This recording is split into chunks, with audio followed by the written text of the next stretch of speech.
Let's talk about morning wood. It's not just a punchline, it's one of the body's simplest dashboards for male health. When those automatic, no-effort early morning erections fade or vanish, it can feel confusing and, honestly, a bit worrying. The good news, in most cases, there are clear reasons and practical fixes. Below is a friendly, detailed, and genuinely useful guide that covers the physiology, the psychology, the risk factors, and a step-by-step plan to restore what's been missing, plus when to see a professional. Bookmark it, send it to a friend, and feel free to share sections with a partner. What morning wood actually is, and why it matters. Morning erections are the last of several sleep-related erections that occur through the night, typically 3 to 5 times, mostly during REM sleep.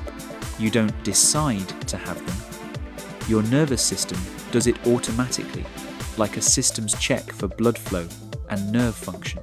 Fewer morning erections over time can be normal, but a sustained change can be your body waving a yellow flag about sleep quality, hormones, blood vessels, or mood. Why they matter. Morning erections are mechanical proofs that the vascular and nerve systems are in working order. No performance pressure, no anxiety, no "am I into this right now" filters. That's why clinicians often ask about them. It helps distinguish between psychological and physical causes of erection changes. The big picture, why they fade with age.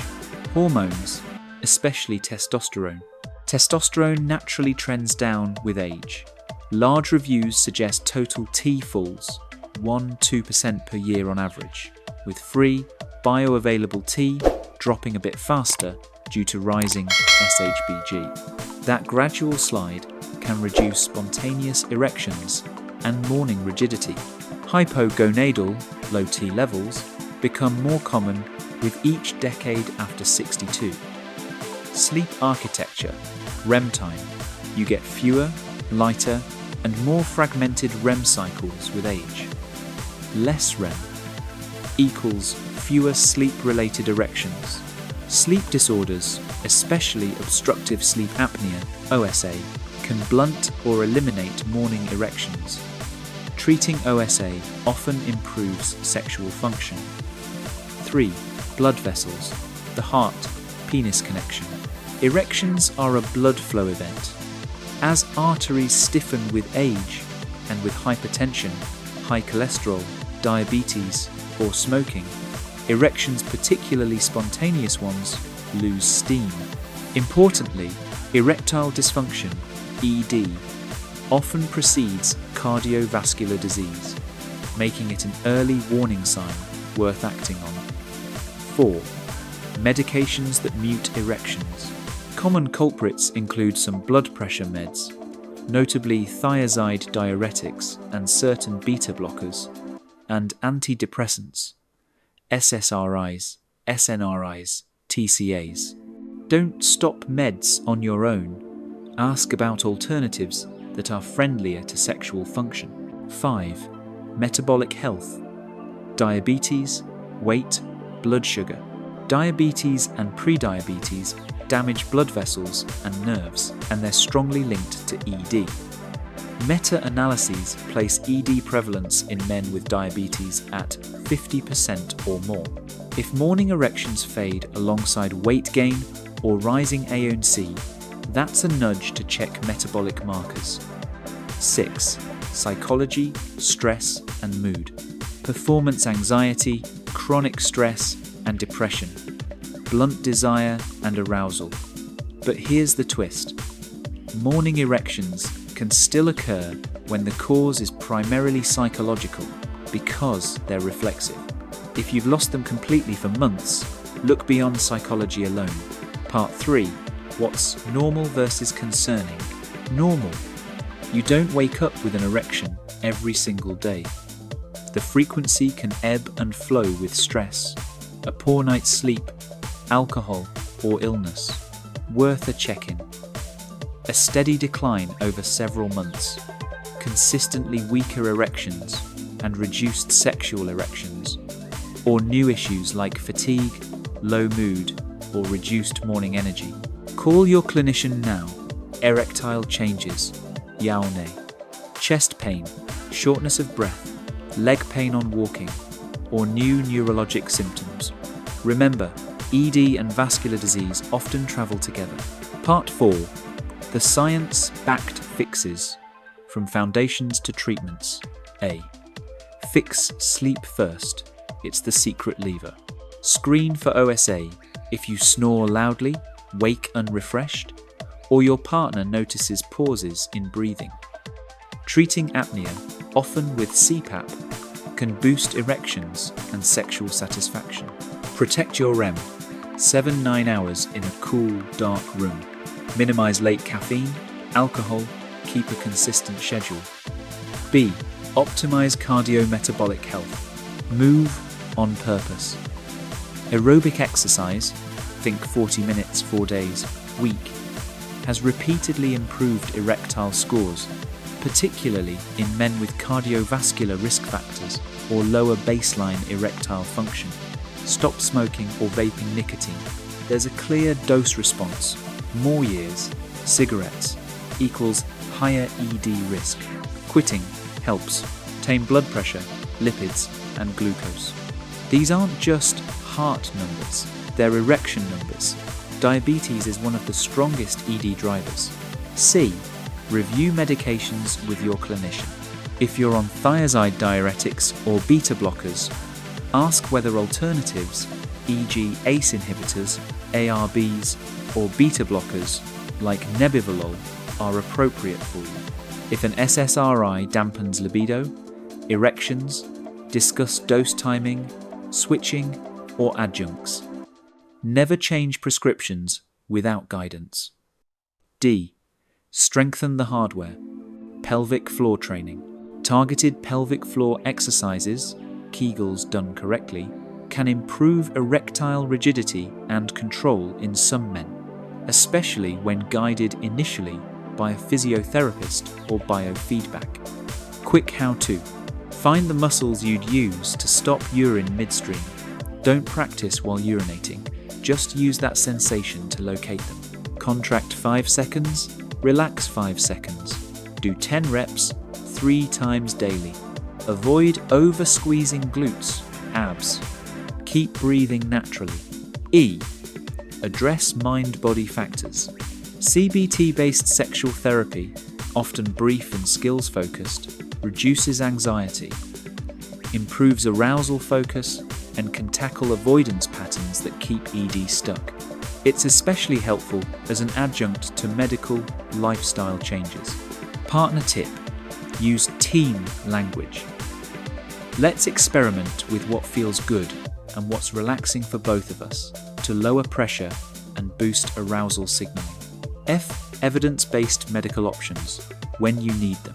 PDE5 inhibitors, e.g. sildenafil, Viagra, tadalafil, Cialis. Effective for many men and safe for most, unless you take nitrates or have certain heart conditions. Talk dosing, timing, and food. Alcohol interactions with your clinician. If pills aren't suitable or effective, vacuum erection devices, alprostadil, injection or urethral, or penile implants are valid next steps. Don't let stigma block a workable solution. Your urologist will match the option to your situation.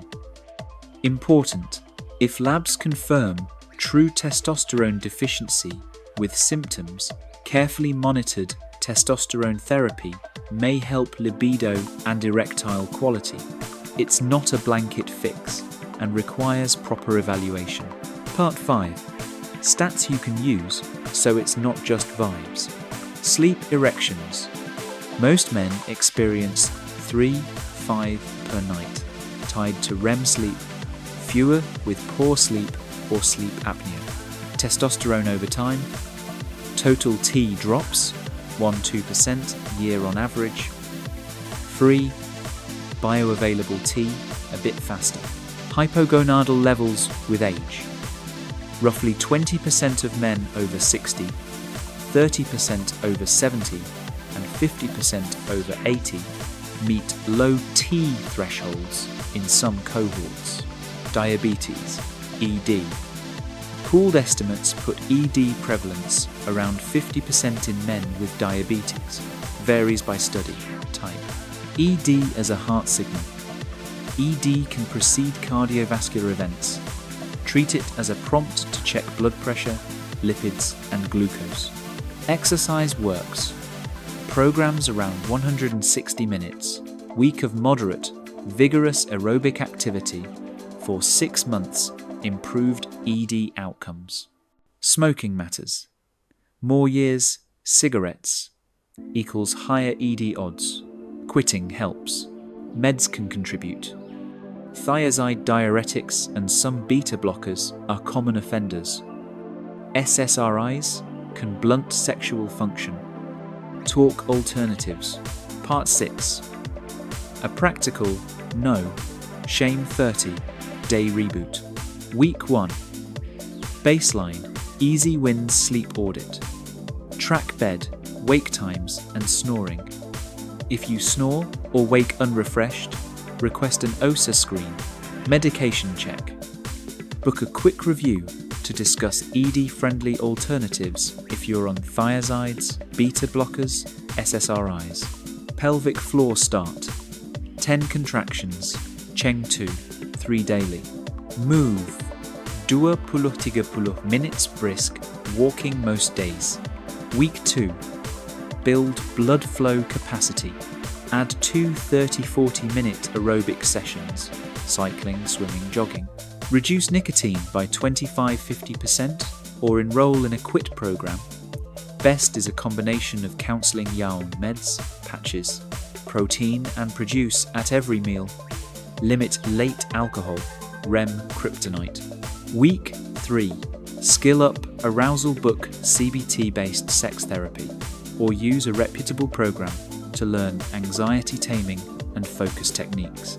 If appropriate, trial a PDE5 inhibitor under guidance to repair success with arousal while you rebuild the foundations. Week 4. Fine-tune, measure. Recheck morning energy and the frequency, firmness of spontaneous erections, night or morning. If snoring, daytime sleepiness persists, follow through on formal OSA testing. If libido is low and other signs point to hormonal issues, discuss morning testosterone labs 2 separate mornings with LH, FSH, SHBG as indicated.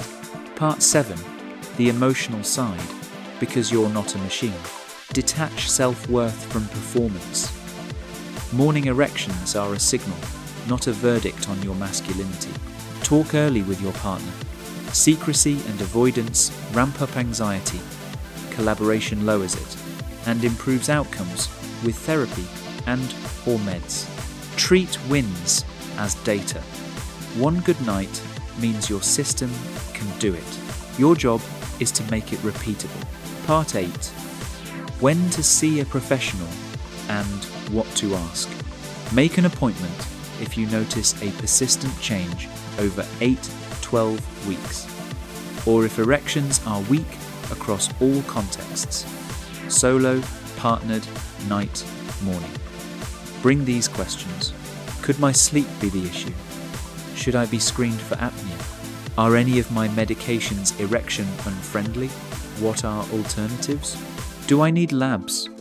ONC, fasting lipids, testosterone, thyroid.